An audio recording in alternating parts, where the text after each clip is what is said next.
ਮੋਦੀ ਨੂੰ ਸਮਝ ਨਹੀਂ ਆ ਰਿਹਾ ਕਿਉਂਕਿ ਪਤੰਦਰ ਪੜਿਆ ਕਿੱਥੇ ਆ, ਉਹਦਾ ਸਹਿ ਪਾਠੀ ਕੋਈ ਉਹਦੇ ਨਾਲ ਕੁੜੀ ਪੜ੍ਹੀ ਹੋਵੇ, ਕੋਈ ਮੁੰਡਾ ਪੜਿਆ ਹੋਵੇ। ਓਏ ਤੂੰ ਚਾਹ ਵਾਲਿਆ ਕੋਈ ਇਹੋ ਜਿਹਾ ਹੀ ਦੱਸ ਦੇ ਜਿੱਥੋਂ ਤੂੰ ਬੈਠ ਕੇ ਚਾਹ ਪੀਤੀ ਹੋਵੇ ਕਾਲਜ ਦੇ ਬਾਹਰ। ਮੈਂ ਪੀਤੀ ਆ ਕੰਟੀਨ 'ਚ, ਹਰੇਕ ਕਾਲਜ ਵਾਲਾ ਜਾਣਦਾ ਮੈਨੂੰ। ਉਹ ਤੈਨੂੰ ਕੋਈ ਜਾਣਦਾ ਹੀ ਨਹੀਂ। ਓਏ ਕੋਈ ਪ੍ਰੋਫੈਸਰ ਦੱਸ ਦੇ, ਓਏ ਕੋਈ ਚਪੜਾਸੀ, ਕੋਈ ਕਲਾਸ 4 EMPLOYEE, ਕੋਈ ਮਾਲੀ। ਓਏ ਤੂੰ ਕਿੱਥੋਂ ਦਾ ਪੜਿਆ? ਉਹ ਤੇਰੀਆਂ ਡਿਗਰੀਆਂ ਜਦੋਂ ਲੋਕ 2 ਨੰਬਰ ਸਾਨੂੰ ਸੋਹਣੀ ਲਿਖਾਈ ਦੇ ਮਿਲਦੇ ਹੁੰਦੇ ਸੀ ਉਦੋਂ ਪਹਿਲਾਂ ਦੀਆਂ ਇਹਨੇ ਡਿਗਰੀਆਂ ਲਈਆਂ ਹੋਈਆਂ ਨੇ ਤੇ ਇਹਦੀਆਂ ਡਿਗਰੀਆਂ ਕੰਪਿਊਟਰਾਈਜ਼ਡ ਨੇ। ਔਰ ਉਹ ਫੌਂਟ ਜਿਹੜਾ ਉਹ ਅੱਖਰ ਲਿਖੇ ਹੋਏ ਨੇ ਉਹ 1992 ਚ ਆਏ ਨੇ।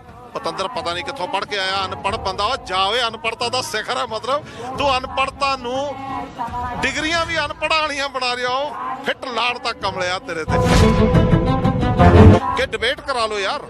ਤੁਹਾਡਾ ਖੇਤੀਬਾੜੀ ਮੰਤਰੀ ਤੇ ਸਾਡੀ ਜਿਹੜੀ ਜਥੇਬੰਦੀ ਹੈ ਕਿਸਾਨ ਜਥੇਬੰਦੀ ਦਾ 1 ਲੀਡਰ, ਸਿੰਘੂ ਬਾਰਡਰ ਸਟੇਜ ਦੇ ਉੱਤੇ 2 ਮਾਈਕ 1 ਐਂਕਰ। ਤੁਸੀਂ ਫਾਇਦੇ ਸਮਝਾਓ, ਅਸੀਂ ਨੁਕਸਾਨ ਸਮਝਾਉਂਦੇ ਆ। ਜਾਂ ਫਿਰ ਤੁਸੀਂ ਲਾਗੂ ਕਰਾ ਜਿਓ ਜਾਂ ਰੱਦ ਕਰ ਜਿਓ, ਪਰ ਫੈਸਲਾ ਕਰਕੇ ਉੱਠਿਓ। ਉਹ ਬੰਦੇ ਨੂੰ ਭੇਜਿਓ ਜਿਹੜਾ ਕਹੇ ਵੀ ਜੇ ਤੁਸੀਂ ਨੁਕਸਾਨ ਵੱਧ ਗਣਾ ਤੇ ਰੱਦ, ਜੇ ਮੈਂ ਫਾਇਦੇ ਵੱਧ ਗਣਾ ਤੇ ਤਾਂ ਲਾਗੂ। ਜਦੋਂ ਇੱਕ ਬੱਚਾ ਰਿਹਾੜ ਪੈ ਜਿਵੇਂ ਨਾ, ਉਹਨੂੰ ਕੁਛ ਨਹੀਂ ਲੱਭਦਾ ਹੁੰਦਾ, ਉਹ ਫਿਰ ਇੱਕੋ ਹੀ ਗੱਲ ਕਹਿੰਦਾ ਹੁੰਦਾ, ਉਹਨੂੰ ਇੱਕ ਹੋਰ ਕੁਛ ਨਹੀਂ ਅਨਪੜ੍ਹ ਨੂੰ ਪਤਾ ਚਾਹ ਵੇਚਣੇ ਨੂੰ। ਉਹ ਇੱਕੋ ਗੱਲ, ਬਾਈਓ ਬਹਿਨੋ ਫਾਇਦਾ ਹੋਗਾ। ਦੇਖੋ ਬਾਬਰੀਆਂ ਜੀਆਂ ਵਾਲੀਆਂ ਆ ਗਈਆਂ ਉਹਨਾਂ ਦੀਆਂ, ਉਹ ਚੈਨਲ ਕਿਹੜੇ ਤੇ, ਹਿੰਦੀ ਵਾਲੇ ਤੇ। अरे प्रधानमंत्री जी कहते हैं फायदा होगा, आपका क्या ख्याल है? ओए बीबी दस ਤਾਂ ਦੋ ਕਿਹੜਾ ਫਾਇਦਾ ਹੈ? ਅਸੀਂ ਤਾਂ ਰੋਲ ਰਹੇ ਹਾਂ ਫਾਇਦਾ ਲੱਭਦੇ ਵੀ ਸ਼ਾਇਦ ਹੋਵੇ ਕੋਈ, ਸਾਨੂੰ ਨਾ ਪਤਾ ਹੋਵੇ। ਦੱਸ ਤਾਂ ਦੋ।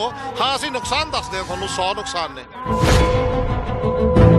ਦਰਬਾਰ ਸਾਹਿਬ ਦੇ ਵਿੱਚ ਮੱਥੇ ਟੇਕ ਕੇ ਜਿਹੜੇ ਕਿਸਾਨੀ ਦੇ ਹੱਕ 'ਚ ਨਹੀਂ ਅੱਜ ਬੋਲੇ, ਉਹ ਅਕਿਰਤ ਕਣ ਨੇ। ਔਰ ਸਭ ਤੋਂ ਵੱਡਾ ਦਿਓਲ ਪਰਿਵਾਰ ਹੈ, ਅਕਸ਼ੇ ਕੁਮਾਰ ਹੈ, ਕੰਗਣਾ ਰਣੌਤ ਹੈ। ਅਕਿਰਤ ਕਣ ਮਤਲਬ ਤੁਸੀਂ ਸ਼ਰੇਆਮ ਮੌਕੇ ਤੇ ਧੋਖਾ ਦੇਣ ਵਾਲੇ ਲੋਕ ਹੋ, ਤੁਹਾਨੂੰ ਰੱਬ ਮਾਫ ਨਹੀਂ ਕਰੂਗਾ। ਅੰਨਦਾਤਾ ਸੜਕਾਂ ਤੇ ਆਪਦੇ ਹੱਕ ਮੰਗਣ ਵਾਸਤੇ ਆਇਆ। ਇਸ ਸਰਕਾਰ ਦੀ, ਸੈਂਟਰ ਸਰਕਾਰ ਦੀ ਕੋਝੀ ਚਾਲ ਹੈ, ਉਹਦਾ ਜਵਾਬ ਦੇਣ ਆਇਆ। ਸਾਡਾ ਸ਼ੌਕ ਨਹੀਂ ਅਸੀਂ ਸੜਕਾਂ ਤੇ ਬੈਠੀਏ। ਸਾਡਾ ਸ਼ੌਕ ਨਹੀਂ ਹੈ ਕਿ 90-90 100-100 ਸਾਲ ਦੇ ਬਜ਼ੁਰਗ ਮਾਵਾਂ, ਸਾਡੇ ਬਾਪੂ ਭੁੱਜੇ ਸੌਣ ਜਾਂ ਗਿੱਲੇ ਮੰਜਿਆਂ ਬਿਸਤਰਿਆਂ ਤੇ ਸੌਣ, ਧੁੰਦਾਂ 'ਚ ਮਰਨ। ਸਾਨੂੰ ਸ਼ੌਕ ਨਹੀਂਗਾ। ਕਿਸਾਨੀ ਮੋਰਚੇ ਤੇ ਹੋਬੀ ਧਾਲੀਵਾਲ ਜੀ ਪਹੁੰਚੇ ਨੇ, ਗੱਲਬਾਤ ਕਰ ਲੈਂਦੇ ਆ। ਧਾਲੀਵਾਲ ਸਾਹਿਬ, ਬਹੁਤ ਸਾਰੇ ਕਲਾਕਾਰਾਂ ਦਾ ਸਮਰਥਨ ਆ, ਬਾਲੀਵੁੱਡ ਗਾਇਬ ਆ। ਅਕਿਰਤ ਕਣ ਨੇ ਬਾਲੀਵੁੱਡ ਵਾਲੇ ਜਿੰਨੇ ਵੀ ਪੰਜਾਬੀ ਰੋਲ ਦੇ ਵਿੱਚ ਪੰਜਾਬ ਦੀ ਧਰਤੀ ਤੇ ਆ ਕੇ ਪੈਸੇ ਕਮਾ ਕੇ ਅਰਬਪਤੀ ਹੋ ਗਏ, ਹਿੱਟ ਹੋ ਗਏ।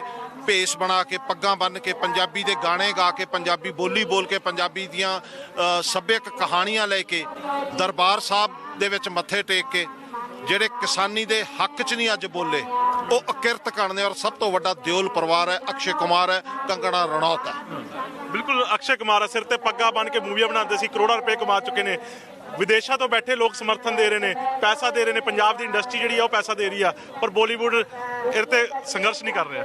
ਅਕਿਰਤ ਕਣ ਨੇ, ਅਕਿਰਤ ਕਣ ਮਤਲਬ ਤੁਸੀਂ ਸ਼ਰੇਆਮ ਮੌਕੇ ਤੇ ਧੋਖਾ ਦੇਣ ਵਾਲੇ ਲੋਕ ਹੋ, ਤੁਹਾਨੂੰ ਰੱਬ ਮਾਫ ਨਹੀਂ ਕਰੂਗਾ। ਕਿਸ ਤਰ੍ਹਾਂ ਦੇਖਦੇ ਹੋ ਇਸ ਅੰਦੋਲਨ ਨੂੰ? ਕਿਸਾਨ ਅੰਨਦਾਤਾ ਸੜਕਾਂ ਤੇ ਹੈਗੇ ਆ, ਸ਼ਹੀਦੀ ਦਿਹਾੜੇ ਚੱਲ ਰਹੇ ਨੇ, ਕਿਸ ਤਰ੍ਹਾਂ ਦੇਖਦੇ ਹੋ ਇਸ ਅੰਦੋਲਨ ਨੂੰ?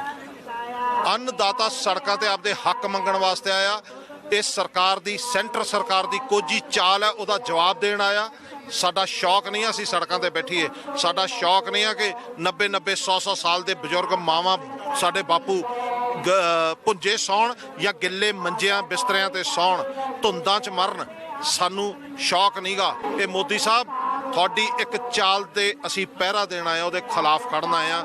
ਸਾਡੇ ਨੌਜਵਾਨ ਆਏ ਹੋਏ ਨੇ। ਮੈਨੂੰ ਮਾਣ ਹੈ ਕਿ ਹਿੰਦੁਸਤਾਨ, ਇੰਡੀਆ, ਭਾਰਤ ਨਾਟ ਹਿੰਦੁਸਤਾਨ, ਭਾਰਤ ਇੰਡੀਆ, ਇੰਡੀਆ ਦਾ ਕਿਸਾਨ, ਭਾਰਤ ਦਾ ਕਿਸਾਨ ਇਕਜੁੱਟ ਹੋ ਰਿਹਾ, ਇੱਕ ਮੁੱਠ ਹੋ ਰਿਹਾ, ਏਕਤਾ ਦਾ ਪ੍ਰਤੀਕ ਬਣ ਕੇ ਤੁਹਾਡੀਆਂ ਬਰੂਹਾਂ ਤੇ ਖੜਾ। ਬਰੂਹਾਂ ਬੰਦ ਨਾ ਕਰਿਓ, ਖੁੱਲੇ ਰੱਖਿਓ ਦਰਵਾਜ਼ੇ। ਗੱਲ ਕਰਨ ਆ ਰਹੇ ਹਾਂ। ਧਾਲੀਵਾਲ ਸਾਹਿਬ, ਤੁਸੀਂ ਅੰਦੋਲਨ ਨੂੰ ਦੇਖਿਆ, ਬਹੁਤ ਸਾਰੇ ਨੌਜਵਾਨ ਇੱਥੇ ਬੈਠੇ ਨੇ ਜਿਨ੍ਹਾਂ ਨੂੰ, ਨੌਜਵਾਨਾਂ ਨੂੰ ਸਰਕਾਰਾਂ ਦੇ ਨੁਮਾਇੰਦੇ ਕਹਿੰਦੇ ਸੀ ਨਸ਼ੇੜੀ ਆ। ਪੰਜਾਬ ਦਾ ਨੌਜਵਾਨ ਨਸ਼ੇੜੀ, ਅੱਜ ਵੱਡੀ ਤਾਦਾਦ 'ਚ ਇਸ ਅੰਦੋਲਨ ਦੇ ਵਿੱਚ ਨੌਜਵਾਨ ਆ। ਕਿਸ ਤਰ੍ਹਾਂ ਦੇਖਦੇ ਹੋ ਉਸ ਨੂੰ? ਵਧਾਈ ਦੇ ਪਾਤਰ ਨੇ, ਵਧਾਈ ਦੇ ਪਾਤਰ ਨੇ ਮੇਰੇ ਨੌਜਵਾਨ, ਚਾਹੇ ਉਹ ਕਿਸੇ ਜਾਤ, ਧਰਮ, ਉਮਰ, ਸੂਬੇ, ਜ਼ੁਬਾਨ ਦੇ ਹੋਣ, ਪਰ ਨੌਜਵਾਨ ਹੱਕਦਾਰ ਨੇ ਵਧਾਈ ਦੇ। ਕਿਉਂਕਿ ਗੱਲ ਟੋਕੂਗਾ, ਇੱਕ ਮਿੰਟ ਗੱਲ ਰੋਕੂਗਾ, ਪਰ ਇਹ ਸ਼ਾਂਤੀਮਈ ਡਿਸਿਪਲਿਨ ਨਾਲ ਬੈਠੇ ਹੁੰਦੇ ਕਿ ਡਿਸਿਪਲਿਨਡ, ਇੰਨੇ ਡਿਸਿਪਲਿਨਡ ਹੋਏ ਨੇ ਇਹ, ਔਰ ਇਸੇ ਕਰਕੇ ਵਧਾਈ ਦੇ ਹੱਕਦਾਰ ਨੇ ਕਿ ਇਹਨਾਂ ਦੀ ਮੜਕ ਅੜਕ ਬੜਕ ਦੇ ਵਿੱਚ ਸਿਰਫ ਆਪ ਦਾ ਹੱਕ ਝੂਮ ਰਿਹਾ, ਨਾ ਕਿ ਗਾਣੇ ਝੂਮ ਰਹੇ ਨੇ, ਨਾ ਕਿ ਨਸ਼ੇ ਝੂਮ ਰਹੇ ਨੇ, ਨਾ ਕਿ ਲਲਕਾਰੇ ਝੂਮ ਰਹੇ ਨੇ। ਇਹਨਾਂ ਦੀ ਜ਼ੁਬਾਨ ਤੇ ਇਹਨਾਂ ਦੇ ਸਰੀਰ ਦੇ ਰੋਮ ਰੋਮ 'ਚੋਂ ਜੇ ਬੋਲ ਰਿਹਾ ਤਾਂ ਸਿਰਫ ਆਜ਼ਾਦੀ ਬੋਲ ਰਹੀ ਹੈ, ਆਪਦੇ ਹੱਕ ਬੋਲ ਰਹੇ ਨੇ। ਧਾਲੀਵਾਲ ਸਾਹਿਬ, ਕਾਨੂੰਨ ਤੁਹਾਨੂੰ ਵੀ ਸਮਝ ਆਇਆ ਵਾ, ਵਕੀਲਾਂ ਨੂੰ ਵੀ ਸਮਝ ਆ ਗਿਆ, ਪੁਲਿਸ ਵਾਲਿਆਂ ਨੂੰ, ਪੰਜਾਬ ਤੋਂ ਪੁਲਿਸ ਵਾਲੇ ਜਿਹੜੇ ਅਸਤੀਫੇ ਦੇਈ ਜਾਂਦੇ ਉਹਨਾਂ ਨੂੰ ਸਮਝ ਆ ਗਿਆ, ਖਿਡਾਰੀਆਂ ਨੂੰ ਸਮਝ ਆ ਗਿਆ, ਪਰ ਸਰਕਾਰ ਕਹਿ ਰਹੀ ਕਿਸਾਨਾਂ ਨੂੰ ਸਮਝ ਨਹੀਂ ਆ ਰਿਹਾ। ਮੋਦੀ ਨੂੰ ਸਮਝ ਨਹੀਂ ਆ ਰਿਹਾ ਕਿਉਂਕਿ ਪਤੰਦਰ ਪੜ੍ਹਿਆ ਕਿੱਥੇ ਆ, ਉਹਦਾ ਸਹਿਪਾਠੀ ਕੋਈ ਉਹਦੇ ਨਾਲ ਕੁੜੀ ਪੜ੍ਹੀ ਹੋਵੇ, ਕੋਈ ਮੁੰਡਾ ਪੜ੍ਹਿਆ ਹੋਵੇ। ਓਏ ਤੂੰ ਚਾਹ ਵਾਲਿਆ ਕੋਈ ਇਹੋ ਜਿਹਾ ਹੀ ਦੱਸ ਦੇ ਜਿੱਥੋਂ ਤੂੰ ਬੈਠ ਕੇ ਚਾਹ ਪੀਤੀ ਹੋਵੇ ਕਾਲਜ ਦੇ ਬਾਹਰ। ਮੈਂ ਪੀਤੀ ਆ ਕੰਟੀਨ 'ਚ, ਹਰੇਕ ਕਾਲਜ ਵਾਲਾ ਜਾਣਦਾ ਮੈਨੂੰ। ਉਹ ਤੈਨੂੰ ਕੋਈ ਜਾਣਦਾ ਹੀ ਨਹੀਂ। ਓਏ ਕੋਈ ਪ੍ਰੋਫੈਸਰ ਦੱਸ ਦੇ, ਓਏ ਕੋਈ ਚਪੜਾਸੀ, ਕੋਈ ਕਲਾਸ 4 EMPLOYEE, ਕੋਈ ਮਾਲੀ। ਓਏ ਤੂੰ ਕਿੱਥੋਂ ਦਾ ਪੜ੍ਹਿਆ? ਉਹ ਤੇਰੀਆਂ ਡਿਗਰੀਆਂ ਜਦੋਂ ਲੋਕ 2 ਨੰਬਰ ਸਾਨੂੰ ਸੋਹਣੀ ਲਿਖਾਈ ਦੇ ਮਿਲਦੇ ਹੁੰਦੇ ਸੀ, ਉਦੋਂ ਪਹਿਲਾਂ ਦੀਆਂ ਇਹਨੇ ਡਿਗਰੀਆਂ ਲਈਆਂ ਹੋਈਆਂ ਨੇ ਤੇ ਇਹਦੀਆਂ ਡਿਗਰੀਆਂ ਕੰਪਿਊਟਰਾਈਜ਼ਡ ਨੇ। ਔਰ ਉਹ ਫੌਂਟ ਜਿਹੜਾ ਉਹ ਅੱਖਰ ਲਿਖੇ ਹੋਏ ਨੇ ਉਹ 1992 'ਚ ਆਏ ਨੇ। ਪਤੰਦਰ ਪਤਾ ਨਹੀਂ ਕਿੱਥੋਂ ਪੜ੍ਹ ਕੇ ਆਇਆ, ਅਨਪੜ੍ਹ ਬੰਦਾ। ਉਹ ਜਾ ਓਏ, ਅਨਪੜ੍ਹਤਾ ਦਾ ਸਿਖਰ ਹੈ। ਮਤਲਬ ਤੂੰ ਅਨਪੜ੍ਹਤਾ ਨੂੰ ਡਿਗਰੀਆਂ ਵੀ ਅਨਪੜ੍ਹਾਂ ਵਾਲੀਆਂ ਬਣਾ ਰਿਹਾ। ਉਹ ਫਿੱਟ ਲਾੜ ਤੱਕ ਕਮਲਿਆ ਤੇਰੇ ਤੇ। ਵਿਦੇਸ਼ਾਂ 'ਚ ਬੈਠੇ ਜਿਹੜੇ ਲੀਡਰ ਨੇ ਉਹ ਸਮਰਥਨ ਦੇ ਰਹੇ ਕਿਸਾਨਾਂ ਨੂੰ, ਪਰ ਇੰਡੀਆ ਦੇ ਜਿਹੜੇ ਲੀਡਰ ਨੇ ਉਹ ਨਹੀਂ ਸਮਰਥਨ ਦੇ ਰਹੇ। ਢੀਠਾਂ ਦੀ ਡੁੱਲ ਗਈ ਦਾਲ, ਕਹਿੰਦੇ ਬਸ਼ਰਮ ਤਾਂ ਅਸੀਂ ਤਾਂ ਕਹਿੰਦਾ ਡੋਲ ਕੀ ਖਾਣੇ ਹੁੰਨੇ ਆ। ਉਹ ਹੈ ਤੁਸੀਂ ਬਾਰ-ਬਾਰ ਕਹਿ ਰਹੇ ਹੋ। ਪਹਿਲਾਂ ਤਾਂ ਸਭ ਤੋਂ ਤੁਹਾਡਾ ਸਾਰੇ ਪੰਜਾਬੀ ਮੀਡੀਆ ਦਾ ਮੈਂ ਸ਼ੁਕਰਗੁਜ਼ਾਰ ਹਾਂ। ਤੁਸੀਂ ਸਾਡਾ ਸਾਥ ਦੇ ਰਹੇ ਹੋ, ਸਾਡੀ ਗੱਲ ਲੋਕਾਂ ਤੱਕ ਪਹੁੰਚਦੀ ਕਰ ਰਹੇ ਹੋ। ਤੁਹਾਡਾ ਸਭ ਦਾ ਸ਼ੁਕਰਗੁਜ਼ਾਰ ਹਾਂ ਮੈਂ। ਤੇ ਦੂਸਰੀ ਗੱਲ ਵੀ ਉਹ ਸਾਡਾ ਸਾਥ ਦੇ ਰਹੇ ਨੇ, ਸਾਡੇ ਨਾਲ ਨੇ, ਸਾਡਾ ਦਰਦ ਸਮਝਦੇ ਨੇ। ਇਹ ਬਸ਼ਰਮ ਹੋਏ ਨੇ, ਸਮਝ ਇਹਨਾਂ ਨੂੰ ਵੀ ਹੈ। ਤੁਸੀਂ ਆਪਦਾ ਹੰਕਾਰ ਛੱਡੋ, ਸਰਕਾਰ ਆਪਦਾ ਜਿੱਦ ਛੱਡੋ, ਸਾਡੇ ਪੰਜਾਬੀ, ਸਾਡੇ ਭਾਰਤ ਦੇ ਕਿਸਾਨਾਂ ਦਾ ਸਾਥ ਦਿਓ। ਇਹ ਕਾਨੂੰਨ ਨੇ ਜਿਹੜੇ ਇਹ ਬਿਲਕੁਲ ਸਾਡੇ ਖਿਲਾਫ ਨੇ। ਹਾਂ, ਮੈਂ ਇੱਕ ਵਾਰ ਫੇਰ ਜਗ ਬਾਣੀ ਰਾਹੀਂ ਤੁਹਾਡੇ ਤੱਕ ਇਹ ਆਵਾਜ਼ ਪਹੁੰਚਾਉਣ ਦੀ ਕੋਸ਼ਿਸ਼ ਕਰੂੰਗਾ। ਮੈਂ ਤੁਹਾਨੂੰ ਰਿਕੁਐਸਟ ਕਰੂੰਗਾ ਇਹਨਾਂ ਨੂੰ ਪਹੁੰਚਾ ਦਿਓ ਹਿੰਦੀ ਅਨੁਵਾਦ ਕਰਕੇ ਕਿ ਡਿਬੇਟ ਕਰਾ ਲਓ ਯਾਰ। ਤੁਹਾਡਾ ਖੇਤੀਬਾੜੀ ਮੰਤਰੀ ਤੇ ਸਾਡੀ ਜਿਹੜੀ ਜਥੇਬੰਦੀ ਹੈ, ਕਿਸਾਨ ਜਥੇਬੰਦੀ ਦਾ ਇੱਕ ਲੀਡਰ, ਸਿੰਘੂ ਬਾਰਡਰ ਸਟੇਜ ਦੇ ਉੱਤੇ 2 ਮਾਈਕ 1 ਐਂਕਰ। ਤੁਸੀਂ ਫਾਇਦੇ ਸਮਝਾਓ, ਅਸੀਂ ਨੁਕਸਾਨ ਸਮਝਾਉਨੇ ਆ। ਜਾਂ ਫਿਰ ਤੁਸੀਂ ਲਾਗੂ ਕਰਾ ਜਿਓ ਜਾਂ ਰੱਦ ਕਰ ਜਿਓ, ਪਰ ਫੈਸਲਾ ਕਰਕੇ ਉੱਠਿਓ। ਉਹ ਬੰਦੇ ਨੂੰ ਭੇਜਿਓ ਜਿਹੜਾ ਕਹੇ ਵੀ ਜੇ ਤੁਸੀਂ ਨੁਕਸਾਨ ਵੱਧ ਗਣਾ ਤੇ ਰੱਦ, ਜੇ ਮੈਂ ਫਾਇਦੇ ਵੱਧ ਗਣਾ ਤੇ ਤਾਂ ਲਾਗੂ। ਪਰ 5 ਮੀਟਿੰਗਾਂ ਹੋ ਗਈਆਂ, ਸਰਕਾਰ ਨੂੰ ਫਿਰ ਵੀ ਸਮਝ ਨਹੀਂ ਆਈ। ਕਿਸਾਨਾਂ ਨੇ ਬਾਰ-ਬਾਰ ਸਮਝਾਉਣ ਦੀ ਕੋਸ਼ਿਸ਼ ਕੀਤੀ ਹੈ, ਉਧਰੋਂ ਸਰਕਾਰ ਵੀ ਸਮਝਾਉਂਦੀ ਹੈ। ਹੁਣ ਤਾਂ ਕਿਸਾਨ ਵੀ ਕਹਿ ਲੱਗੇ ਯੈਸ ਜਾਂ ਨੋ। ਜਦੋਂ ਇੱਕ ਬੱਚਾ ਰਿਹਾੜ ਪੈ ਜਿਵੇਂ ਉਹਨਾਂ ਨੂੰ ਕੁਝ ਨਹੀਂ ਲੱਭਦਾ ਹੁੰਦਾ, ਉਹ ਫਿਰ ਇੱਕੋ ਹੀ ਗੱਲ ਕਰਦਾ ਹੁੰਦਾ। ਉਹਨੂੰ ਇੱਕ ਹੋਰ ਕੁਛ ਨਹੀਂ, ਅਨਪੜ੍ਹ ਨੂੰ ਪਤਾ ਚਾਹ ਵੇਚਣੇ ਨੂੰ। ਉਹ ਇੱਕੋ ਗੱਲ, ਬਾਈਓ ਬਹਿਨੋ ਫਾਇਦਾ ਹੋਗਾ। ਦੇਖੋ ਬਾਬਰੀਆਂ ਜੀਆਂ ਵਾਲੀਆਂ ਆ ਗਈਆਂ ਉਹਨਾਂ ਦੀਆਂ, ਉਹ ਚੈਨਲ ਕਿਹੜੇ ਤੇ, ਹਿੰਦੀ ਵਾਲੇ ਤੇ। अरे प्रधानमंत्री जी कहते हैं फायदा होगा, आपका क्या ख्याल है? ओए बीबी दस ਤਾਂ ਦੋ ਕਿਹੜਾ ਫਾਇਦਾ ਹੈ? ਅਸੀਂ ਤਾਂ ਰੁਲ ਰਹੇ ਹਾਂ ਫਾਇਦਾ ਲੱਭਦੇ ਵੀ ਸ਼ਾਇਦ ਹੋਵੇ ਕੋਈ, ਸਾਨੂੰ ਨਾ ਪਤਾ ਹੋਵੇ। ਦੱਸ ਤਾਂ ਦੋ। ਹਾਂ, ਅਸੀਂ ਨੁਕਸਾਨ ਦੱਸਦੇ ਹਾਂ ਤੁਹਾਨੂੰ, 100 ਨੁਕਸਾਨ ਨੇ। ਐਵੇਂ ਬਕਵਾਸ। 2 ਸ਼ਬਦ ਸਿਰਫ ਕਿਸਾਨਾਂ ਵਾਸਤੇ। ਪੋਹ ਦੀਆਂ ਰਾਤਾਂ ਸ਼ੁਰੂ ਹੋ ਗਈਆਂ, ਸ਼ਹੀਦੀ ਦਿਹਾੜੇ ਚੱਲ ਰਹੇ, ਕਿਸਾਨ ਅੰਨਦਾਤਾ ਸੜਕਾਂ ਤੇ। 2 ਸ਼ਬਦ। ਬਜ਼ੁਰਗੋ, ਮਾਮੋ, ਤੁਹਾਡੇ ਸੀਸ ਨਵਾ ਕੇ ਤੁਹਾਡੇ ਚਰਨਾਂ 'ਚ, ਤੁਹਾਡੇ ਚਰਨ ਜਿਵੇਂ ਕਹਿੰਦੇ ਨੇ ਧੋਏ ਧੋਏ ਪੀਵਾਂ। ਮੈਂ ਤਹਿ ਦਿਲੋਂ ਖੁਦ ਆਪ ਦੀ ਗੱਲ ਕਰਦਾ, ਆਪਦੇ ਬੱਚਿਆਂ ਦੀ ਗੱਲ ਕਰਦਾ। ਅਸੀਂ ਰਿਣੀ ਆ, ਮੈਂ ਰਿਣੀ ਆ ਕਿ ਤੁਹਾਡੇ ਚਰਨ ਧੋ ਕੇ ਪੀਣ ਨੂੰ ਚਿੱਤ ਕਰਦਾ। ਜਿਹੜੀਆਂ ਇਹੋ ਜਿਹੀਆਂ ਠੰਡੀਆਂ ਰਾਤਾਂ ਦੇ ਵਿੱਚ ਤੁਸੀਂ ਇੱਥੇ ਸਿੰਘੂ ਬਾਰਡਰ ਭੁੰਜੇ ਪਏ ਹੋ, ਔਰ ਕਈਆਂ ਦੇ ਤਾਂ ਬਿਸਤਰੇ ਗਿੱਲੇ ਨੇ, ਔਰ ਧੁੱਪ ਨਹੀਂ ਨਾ ਨਿਕਲਣ ਕਰਕੇ ਉਦਣ ਦੇ ਸੁੱਕੇ ਨਹੀਂ, ਜਿਹੜੇ ਮੀਂਹ 'ਚ ਗਿੱਲੇ ਹੋ ਗਏ ਸੀ।